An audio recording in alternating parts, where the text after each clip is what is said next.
कानी बहू। किशोरी लाल जी के बेटे राघव की शादी की बात जगह जगह चल रही थी, लेकिन किशोरी लाल जी को कोई लड़की पसंद ही नहीं आती थी। और उसकी एक ही वजह थी, किशोरी लाल जी का लालची होना।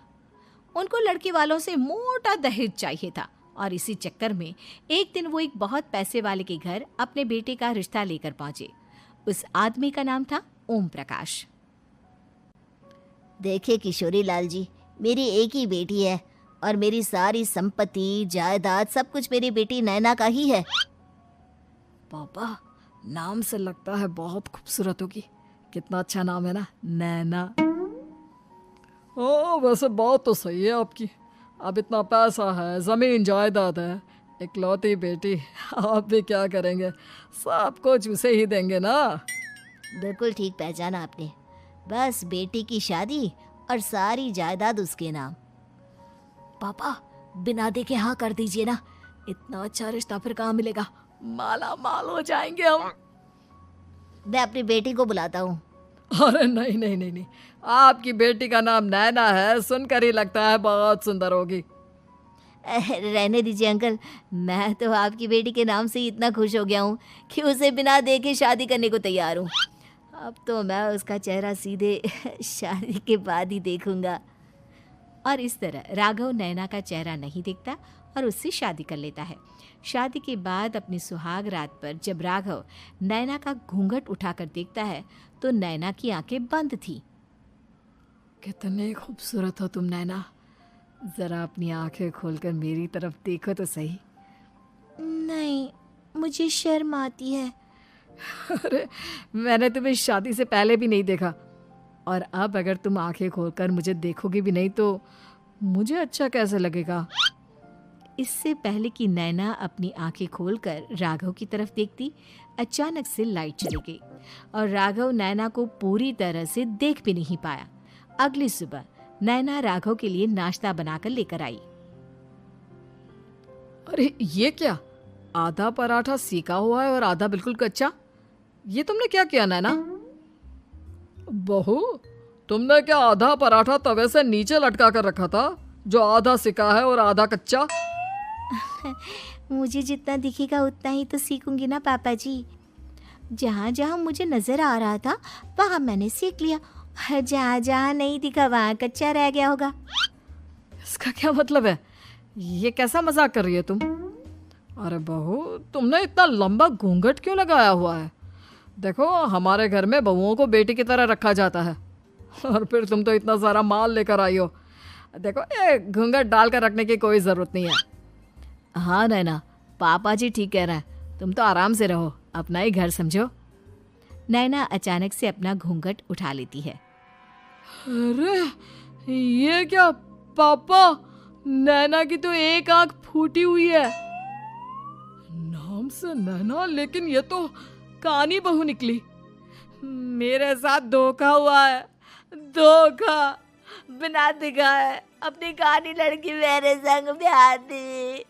मुझे कानी बीवी नहीं चाहिए। मुझे अभी ओम प्रकाश जी से बात करनी पड़ेगी। आखिर उन्होंने मेरे साथ ऐसा किया क्यों? अरे, आप लोगों ने ही तो पापा से कहा था कि आप लोग शादी से पहले मुझे देखना नहीं चाहते। अब मेरे पापा पर क्यों इल्जाम लगा रहे हैं? अरे लेकिन उन्हें बताना तो चाहिए था ना कि तुम कानी हो, एक आंख से तुम्हें दिखाई नहीं देता। किशोरी लाल और राघव नाराज होकर ओम प्रकाश को अपने घर बुलाते हैं। पापा जी, ये आपने क्या किया? शादी से पहले बताया क्यों नहीं कि नैना की आंखों में परेशानी है? अरे, आप ही ने तो लड़की देखने से मना कर दिया था। और लेकिन आप बता तो सकते थे। आपको तो हमारी बेटी की प्रॉपर्टी चाहिए थी, वो भी पूरी की पूरी। अब क्या हुआ अगर उसे आधा दिखाई देता है? प्रॉपर्टी तो आपको पूरी मिल गई ना। अरे ये क्या बात हुई? मेरी शादी प्रॉपर्टी से नहीं, आपकी बेटी से हुई है। अब ये तो पहले सोचना चाहिए था, तब तो मेरी प्रॉपर्टी देखकर तुम्हारी जुबान लप लपा रही थी। लेकिन मैं कानी लड़की को अपनी बीवी बनाकर नहीं रख सकता। पापा, कुछ करिए ना आप। हाँ, करता हूँ। देखिए ओम प्रकाश जी, आप हमारे साथ ऐसा नहीं कर सकते। और तुम देखो, अगर तुमने मेरी बेटी से शादी तोड़ी ना, तो जो भी प्रॉपर्टी मैंने तुम्हें दी है वो तो पूरी की पूरी वापस ले ही लूँगा, और आधी प्रॉपर्टी तुम्हारी भी लूँगा। अरे मेरी आधी प्रॉपर्टी भला क्यों लेंगे आप? इसलिए क्योंकि मेरी बेटी को आधा नज़र आता है और उसकी नज़र अभी तक तुम्हारी आधी जायदाद पर ही पड़ी है। अब तुम उसे घर से निकालोगे तो कुछ तो लेकर जाएगी ना। और अगर हम आपकी बेटी को अपने घर की बहू बनाकर रखे तो? तो तुम्हारी पूरी प्रॉपर्टी तुम्हारी ही रहेगी, और जो मैंने तुम्हें दिया है ना, उसमें से बस मैं आधा लेकर जाऊंगा। अरे लेकिन अब आप अपनी दी हुई प्रॉपर्टी में से आधी वापस क्यों लेकर जाएंगे? अगर मैं आपकी बेटी को अपनी पत्नी बनाकर रखने को तैयार हूं तो? इसलिए ताकि भविष्य में अगर तुम मेरी बेटी को धोखा दो तो उसके पास कुछ तो रहे जो पति का हो। वैसे मेरे पास तो बहुत कुछ है, लेकिन अपने पति की कोई निशानी तो उसके पास होनी चाहिए ना। अब अगर तुमने मेरी बेटी को कहानी कहा तो तुम्हें प्रॉपर्टी भी कहानी ही मिलेगी, पूरी नहीं। जमाए राजा।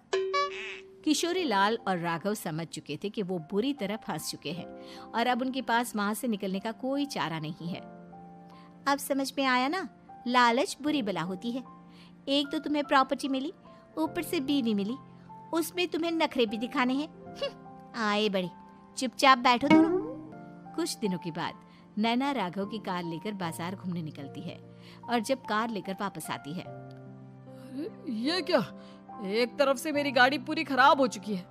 लगता है तुमने मेरी गाड़ी को किसी दूसरी गाड़ी के साथ एक्सीडेंट किया है। अरे अरे कितना बड़ा नुकसान कर दिया तुमने बहू। वो क्या है ना पापा जी, मुझे एक आंख से दिखाई नहीं दे रहा था, सामने से गाड़ी आ रही थी। मुझे तो सिर्फ आधा ही दिखाई दिया और वो गाड़ी मेरी कार से रगड़ते हुए निकल गई। अब मैं क्या करूं बताओ?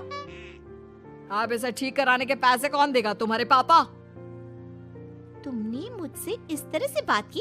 अभी रुको। नैना राघव की शिकायत ओम प्रकाश को कर देती है। देखो राघव, अब जो मेरी आधी प्रॉपर्टी तुम्हारे पास थी ना, उसमें से आधी और मैं लेकर जाऊंगा, क्योंकि तुमने मेरी बेटी को डांटा। अरे नहीं नहीं पापा जी, गलती हो गई, माफ कर दो। गलती की तो कोई गुंजाइश ही नहीं। अगली बार मेरी बेटी को डांटा तो बची हुई आधी में से आधी और ले जाऊंगा। लालच के चक्कर में हम दोनों ने बहुत बड़ी गलती कर दी बेटा। एक तो तुम्हें कानी बहू मिली और ऊपर से जो माल मिला वो भी काना। इस तरह राघव की हर एक गलती पर ओम प्रकाश उसकी प्रॉपर्टी का आधा आधा हिस्सा लेकर अपना सारा माल वापस ले गया और राघव को कानी बीवी से काम चलाना पड़ा। भाई लालच वाकई में बुरी बला है।